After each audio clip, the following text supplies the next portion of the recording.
By the end of December, जेरैखि जाया टेट qualified जाय बिथांमोननि एपइन्टमेन्टखौ जोङो जेरैखि जाया कमप्लिट खालामो।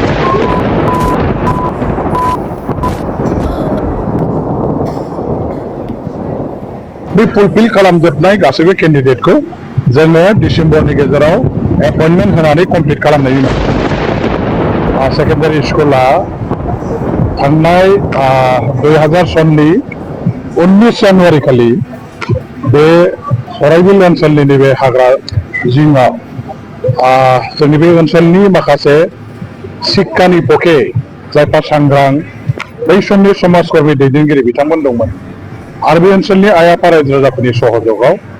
बेवहाय गायसनजानाय जादों आरो 2020 सननिफ्राय आरम्भ खालामनानै दिनै 2025 जाबाय जिहेतु बै हिसाबै बे कलेजनि आयुआ 25 बोसोर दिनै कमप्लिट जाबाय। बेखायनो दिनै बिथांमोनहा नैबे जमदुवार कलेजनि कम्पाउन्डनि सिङावनो दिनै बिथांमोनहा बे सिलभार जुबलि प्रग्रामखौ गाजा गोमजायै सानसेनि हाबाफारिजों खुंनो लादों। दा बेवहाय ओनसोलनि गासैबो बे कलेजखौ जायफ्रा गोदो गायसननाय हाबाफारियाव लोब्बा दंमोन ओनसोलनि साननो हनो गोरों समाजकर्मी दल संगठन खालामबोनाय गासैबो व्यक्तिफ्रा दिनै बेवहाय बाहागो लाफैदों। जोंनि मोनसे समनि इएम आथिखालनि गसाइगाव जिल्ला कमिटि बिपिएफनि आफादगिरि आदा सभाराम बसुमतारियाबो दङ। ओनसोलनि सासे समाजकर्मी गोख्रों बे ओनसोलखौ दैदेनबोनाय जोंहा आदा जगत दिपेन नार्जारि बिथाङाबो दं आरो लोगोसे दुलाराय बर' फरायसा आफादनि लेङाइ आफादगिरि खोरोमदाव औवारि फंबायाबो गावनि फरायसा आफादनि मावथि लोगोफोरखौ लानानै बेवहाय बाहागो लाफैदों। आंखौबो बेवहाय दिनैनि हाबाफारिनि सासे गाहाय आलासि हिसाबै बिथांमोना हांख्रायनाय लेखा आं बाहाय बाहागो लाफैदों आरो बेयाव बाहागो लाफैनायनि गेजेरजों आङो जमदुवार सेनियर सेकेन्डारि स्कुलनि जे गासैबो थासारि सोरगिदिं माखासे बिथिंखौ नोजोर होनानै थारैनो जोबोद मोजां मोनदों आरो नैबे हाग्रा ओनसोलाव थानाय जोंनि बे गोग्लैसोनाय ओनसोलाव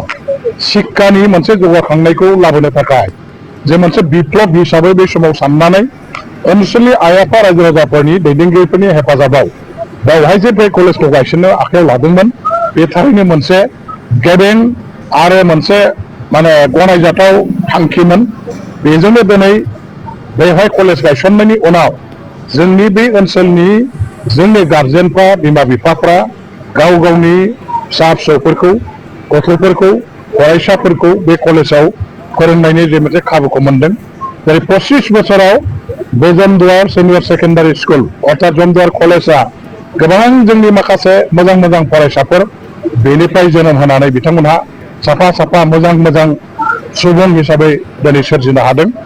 जमदुवार कलेजनि बे ओनसोलाव जे अबदान जे मोनसे रल बे थारैनो बाख्नाय जाथाव।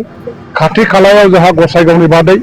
क'क्राझारनि बादै जिहेतु गुबुन आरो कलेज गैया बे ओनसोलाव जोंनि बिसेसकरि बर' राभा सान्थाल नेपालि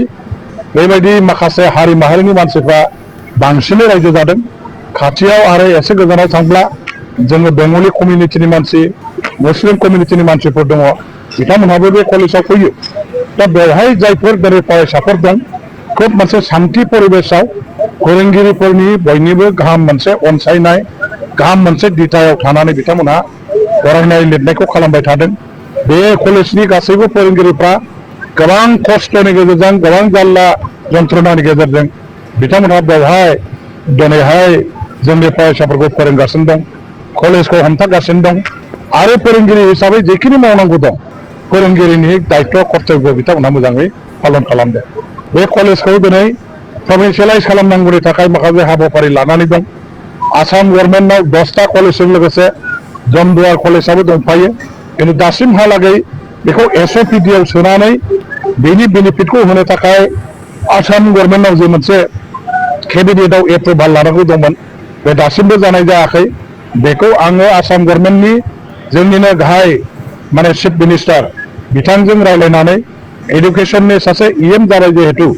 बे जमदुवार कलेजनि प्रभिन्सियेलाइजनि आद्रा थानाय माखासे प्रसेसखौ थाबैनो मावफुंनो थाखाय आं आखायाव लागोन। आसामनि मुख्यमन्त्रि बिथांजों रायज्लायगोन। बेनि उनाव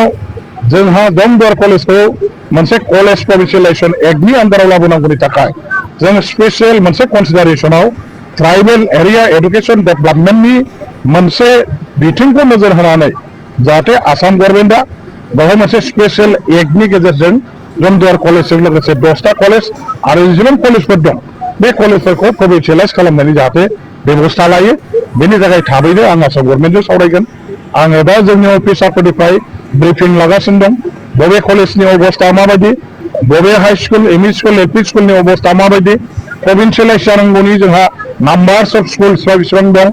गासैबो बेयाव जोंहा टिचार एपइन्टमेन्ट होनांगौ दं बेफोर गासैखौबो नोजोर होनानै आं दा अफिसारफोरजों सावरायगासिनो दं जेखि जाया लासै लासै जोङो बे बेसेबांबा जेंना जेंगोनाजों बुंफबनाय सोलोंथाइ बिफाननि कलेज स्कुलफोरनि जेंनाफोरखौ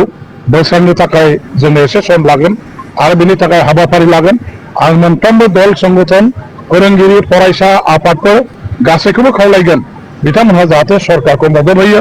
बेफोर जेंनाफोरखौ बोस्रांनाय प्रभिन्सियेलाइज खालामनाय टिचार एपइन्टमेन्ट एडभार्टाइजमेन्ट माने माने मा होनो बेखौ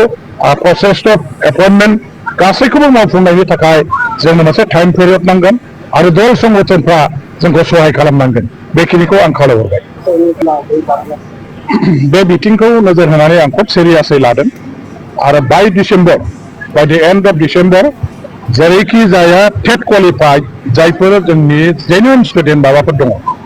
केन्डिडेटफोर दं बिथांमोननि एपइन्टमेन्टखौ जोङो जेरैखि जाया कमप्लिट खालामगोन जायफ्रा क्वालिफाइड जायफ्रा कमप्लिट क्राइटेरियाफोरखौ फुलफिल खालामनानै दं बे फुलफिल खालामजोबनाय गासैबो केन्डिडेटखौ जोङो डिसेम्बरनि गेजेराव